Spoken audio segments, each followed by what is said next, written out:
transition like, going from film critic to film programmer, specifically for the Blue Mountain Film Festival? Specifically for this one, it's been interesting. I sort of started helping out at this festival as hosting a couple of Q&As over the last couple of years. But I've always been very cognizant of the difference between when I'm a film critic, I'm trying to sort of dive into a specific title, but very much responding to my perspective of it. And whether you agree with me or not, I'm hoping that when I do my film criticism, you actually see sort of the way that I see films. Film programming, on the other hand, you're not only taking into consideration much more explicitly audience reception, of course, but how different films talk to one another. I'm thinking not just as a single title, but as a program as a whole, sort of a playlist, as it were. And so we were really conscious this year. The first thing I did, for example, as soon as I got the gig, and I'm extremely, extremely proud to have it, they're taking a chance on me, and I hope I pay it off. But the first thing that I did was, rather than doing it all by myself, is I brought in two the fantastic colleagues. I brought in Pat Mullen and Rachel West, also film critics. We don't agree on a bunch of stuff, but again, we're looking to actually initiate that conversation to find titles that work. And between the three of us, we looked at films from all around the world and came up with 32 titles to play here in the region, a bunch of titles that often don't have a chance to play up here, a bunch of Canadian premieres, a bunch of Canadian films, all to sort of showcase the best of the world cinema in this location, not only for people that are local to Blue Mountain region, but also people coming in from all over the province and frankly all over the world. I like this idea of films talking to each other. And again, you mentioned all the different films that are going to be showcased at the festival, or I guess the kinds of films are going to be showcased. You mentioned Canadian. You're opening the festival with a Canadian movie called Race Walkers. Give us a sneak preview that tells us why this is a good opening film.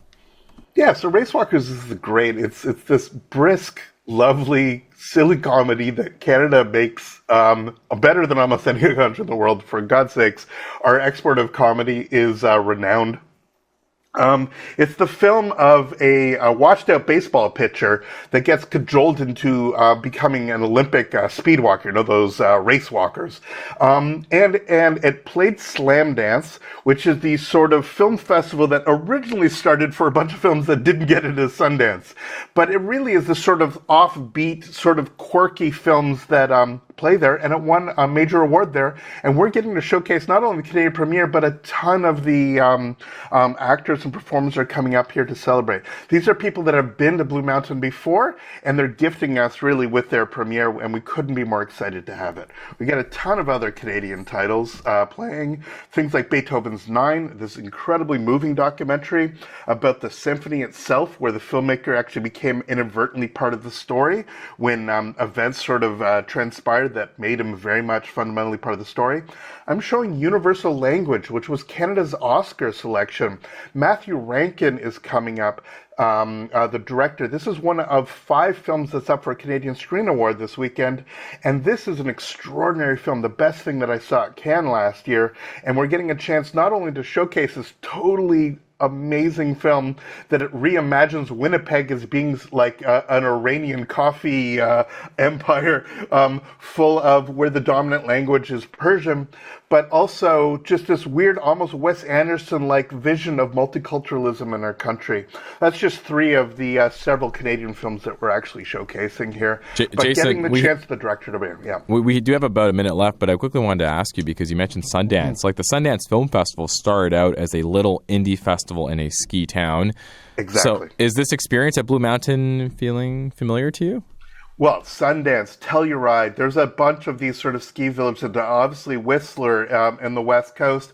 This really feels like a really excellent place where you can come. It's a beautiful environment.